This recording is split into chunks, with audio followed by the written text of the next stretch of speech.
At the mention of Lagos, many things come to mind. Its wonderful beaches, business, advanced infrastructure, and the daily struggle of more than 24 million residents are amongst some of its captivating features. But one unique reality about this beautiful city is that it has a way of seducing even the most ardent pessimists into believing that virtually anything is possible here. Welcome to Inside Lagos. I'm Adedoja. Salam Adeniyi.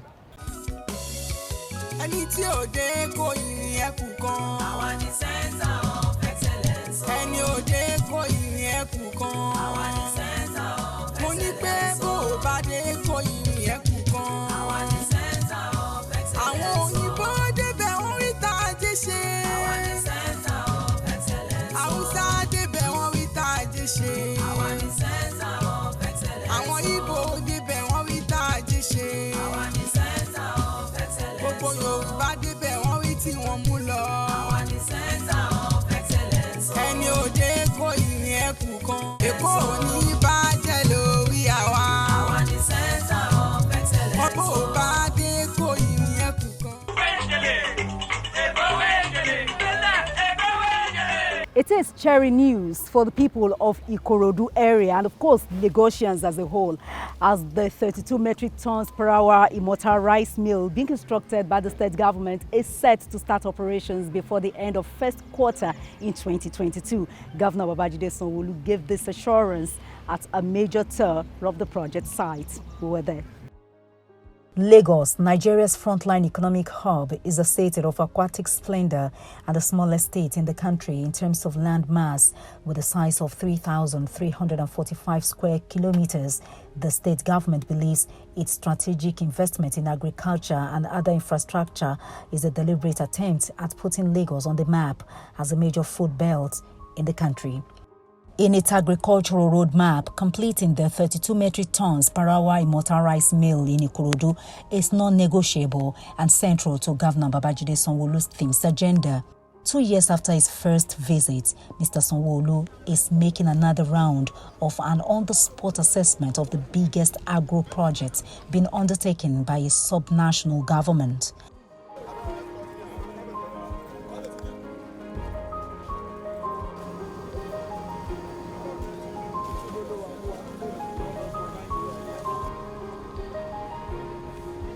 Governor Babajide Sanwo-OLU expressed satisfaction with the progress achieved so far on the site, having met the project from the foundation level. He said the project was expected to have been delivered by the end of 2020, but for the disruption occasioned by the outbreak of the coronavirus pandemic. The governor also promised to prevail on all contractors working at the site to wrap up their activities before next year first quarter, as the new deadline remains sacrosanct. The capacity to take production of up to 3 to 6 months. You can see the 16 silos, which has a combined capacity of 40 metric tons, 40,000 metric tons.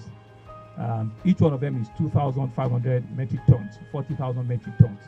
You know, and you've seen the two lines. The first line, I'm told, is about 85% completed. The second one is about 65, 70%. Right, in another month or so, they should be at about 98, 99%, completion. So we're hoping, they will need a lot of cleaning up, a lot of testing of machines, and all of that. So I'm going to be generous with them and expect that before the end of the first quarter of 2022, we should have started, pre-operation, and we'll begin to see rice come out, of this line. And so it will be a function of how much order they can now take, how much paddy they now have, and what will be the operational modus, of this place going forward, for us to begin to see the rice from IMOTA in all of our kitchen and in our markets in Lagos. We're hoping and we're believing that this will significantly reduce the pressure, of rice in Lagos and in some neighboring states that we have, and we're pretty much excited with how far we've gone with the construction, and we're believing that all of the contractors are working collaboratively to ensure that the deadlines are met. On completion, in line with the estimated installed infrastructure of the facility, the production capacity of the rice mill in IMOTA will set it among the largest in the world and the largest in sub-Saharan Africa, with 2.8 million bags of 50 kg rice annually. It will also ensure a steady supply of freshly processed rice of more than 2.5 million bags of 50 kg per annum to Lagosians, in addition to more than 250,000 jobs to be created in both the upstream and downstream sectors of the rice value chain.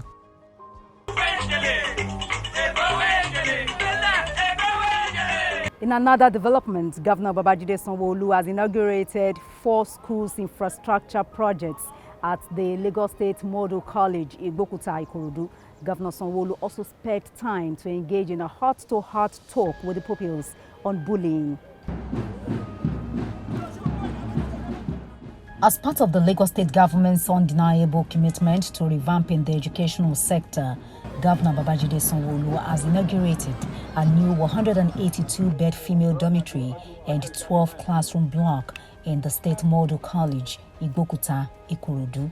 The school infrastructure projects inaugurated also include reading rooms and a laundromat. Governor Sanwo-Olu during the inauguration said that the project reflects his administration's continued dedication to quality and equitable education. He advised the staff and students of the college to take ownership of the projects, ensure they are not damaged, and judiciously utilize them. Education is the most powerful weapon which you can use to change the world.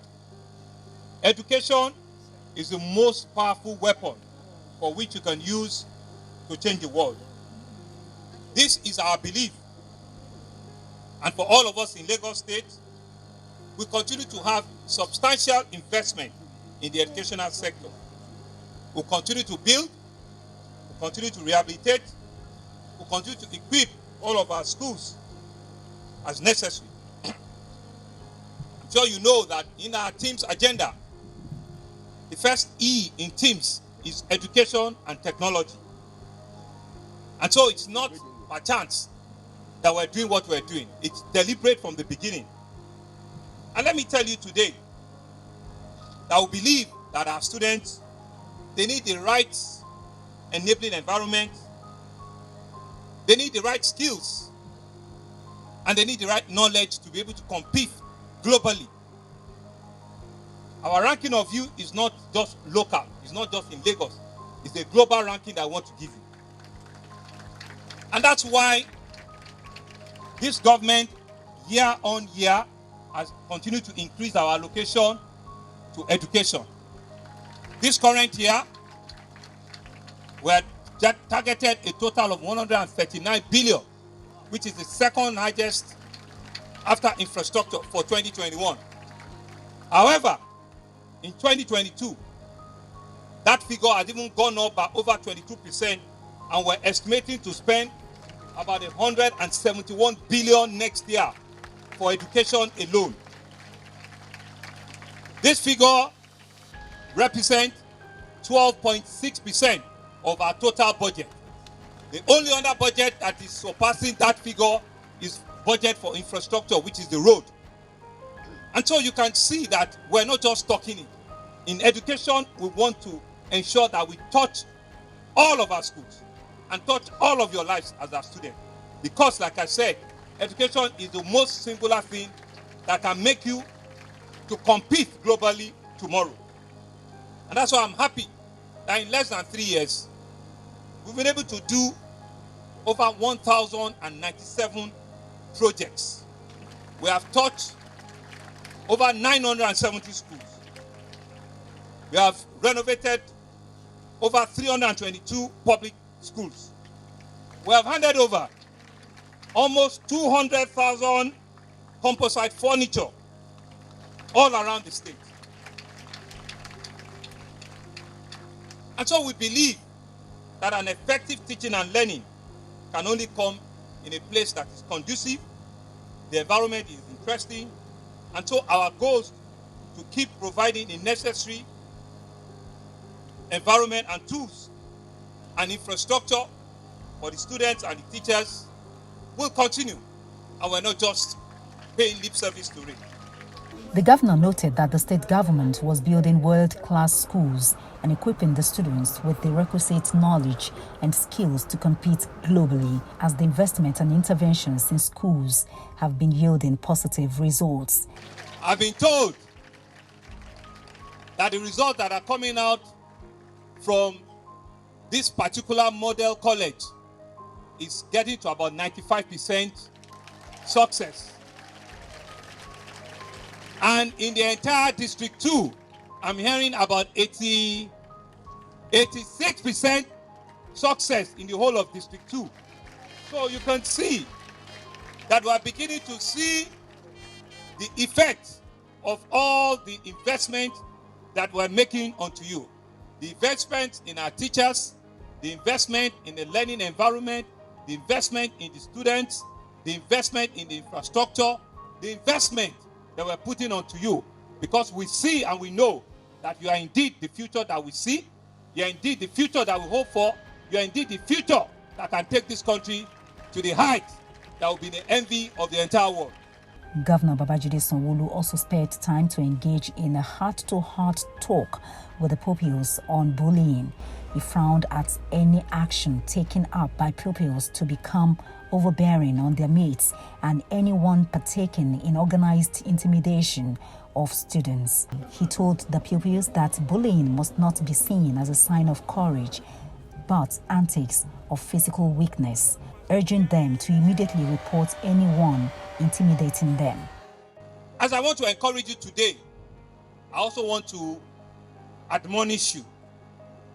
And I want to say, as a father, as your governor,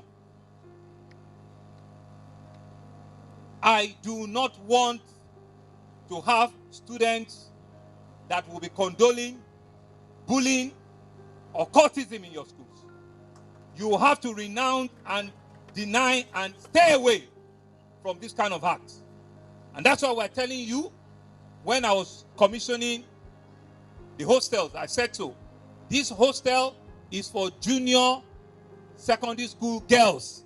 It is not for senior girls. It is for junior girls. If you do not have any business in another block, please stay away. And we want to encourage you, if you see something, say something. If you see something, say something. And I want to encourage the teachers as well. Please, listen to the little stuff that your pupils are telling you, so that they can tell you the big ones when it affects them. Listen to the little stories. Listen to their yearning. If they raise up their hand that they want to see you, please spare that 1 minute for them and let them tell you what is in their heart. It's only when you encourage them that they will tell you the ones that is disturbing them. And so, my students, my daughters, my sons here today, I want to use you as a point of contact to be able to challenge all of you that going forward in all of our schools, we need to eradicate bullying to the barest minimum. We need to ensure that senior students are not bullying the junior ones. They are not sending them on false errands. They are not subjecting them to hardship. And the junior ones are giving the senior ones the needed respect that they deserve, so that you all can live in peace and harmony. Governor Sanwo-OLU also challenged the teachers to be watchful and attentive to pupils' observation, noting that showing understanding could save bullied pupils.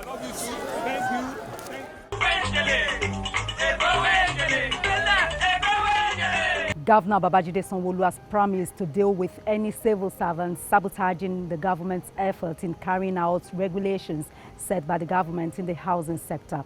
Mr. Governor made this known during the second Real Estate Marketplace Conference and Exhibitions with the theme, Lagos 21st Century Real Estate Investment Hub. We were there.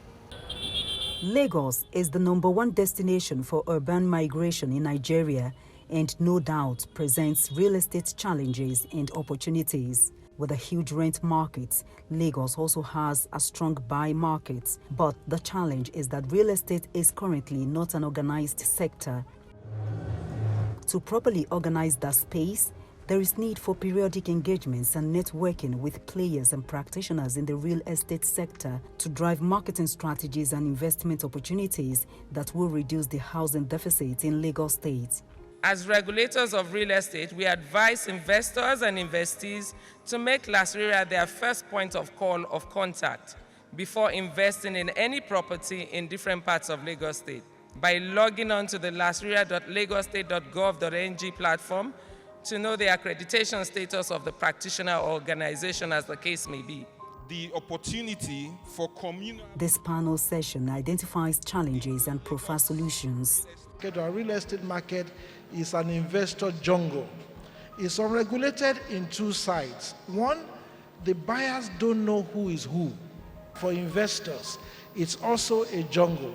They're not sure whether this guy has a track record. They don't know what he can do. Nobody is regulating him, and therefore they're extremely cautious. And Lagos has the real opportunity to take the lead to tidy up the swamp. We need to regulate that market. Governor GOV.SANWO-OLU spoke extensively on the menace of land grabbers. The proposed monthly tenancy concept talks tough on civil servants that engage in sharp practices in the building industry. Our full EGI system will help both the land administration, the people doing survey, and the people that are doing CFO from their desk within a couple of hours to be able to complete those transactions. We're on that path, and I'm using this opportunity to express also my disappointment to some government officials that want to sabotage that effort. I will be not only ruthless, I will look for you, and I will ensure that you have no place in my government. Because this is an agency that must work for everyone. It is a project in which the time has come. Everybody, in survey, in lands, in ES, anybody where you are, this project must work. The two-day conference and exhibition would harmonize thoughts and views of stakeholders from the sector on tackling incidents of building collapse and ultimately eliminating the trend in the state. Step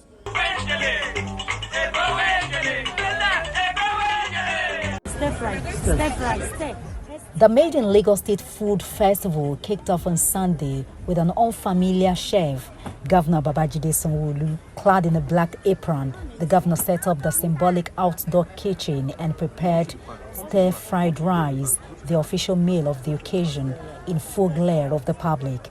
Governor Sanwo-Olu assisted the guest chef, White Money, winner of 2021 Big Brother Naija, to deliver the Lagos delicacy made from onion, smoked fish, maize granules of banga fish and crayfish, pepper, and seasoning. The audience roared in excitement as the governor and White Money served the hot meal to sensory panelists who confirmed the quality of the cuisine. This marked the beginning of the event organized by the Ministry of Agriculture at the Justice Mori Okola Park in Victoria Island.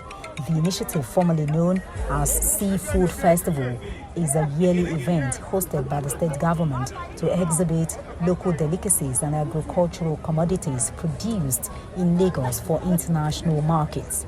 After declaring the event open, Governor Sanwo-Olu moved round to have one-on-one engagements with tradesmen who brought their products for exhibition. There were more than 300 different foods, drinks, aqua products, and agricultural commodities exhibited at the event. There was also a variety of games for children on the field. The governor encouraged the sellers to take advantage of the Lagos State Employment Trust Fund to grow their businesses, noting that part of the event's objectives was to boost the entrepreneurial spirit of the residents.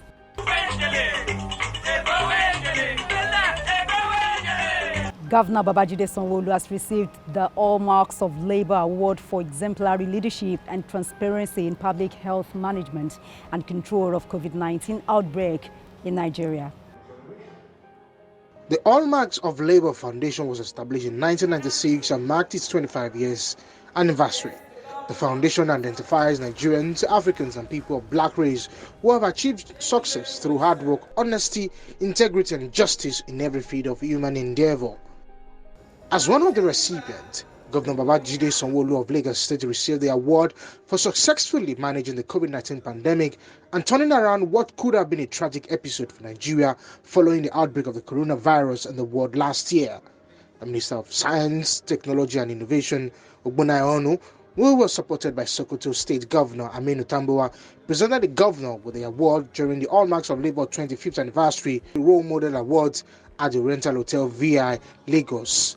Speaking after receiving the award, Governor Sanwo-OLU said the award will continue to challenge him to do more for the people. What it shows to us is that we that are coming behind have something to look forward to. And indeed, it's something that will continue to challenge us and ensures that we do our very best, given the level of commitment that our fathers, our mothers, and our seniors have shown and have dedicated to this country. For some of the guests here, the achievements of these role models and their legacies are examples to educate Nigerians that success through genuine labor is more rewarding and fulfilling.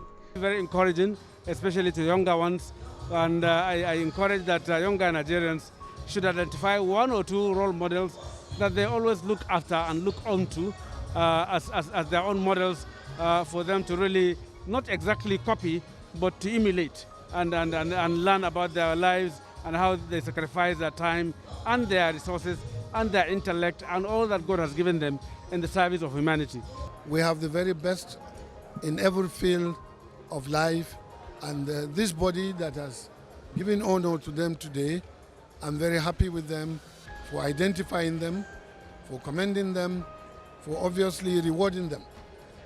This sort of identification and reward sort of encourages everybody, and more so encourages those that have been awarded tonight additional impetus to do even much more than they have done to achieve such a feat. These are true role models that our young men and women should learn from. And all it means is that if we are resilient and we work hard for this country, sooner or later our labors will be recognized and they will not be in vain. 9 others accomplished Nigerians were also honored with the All Marks of Labour Leadership Award in different categories.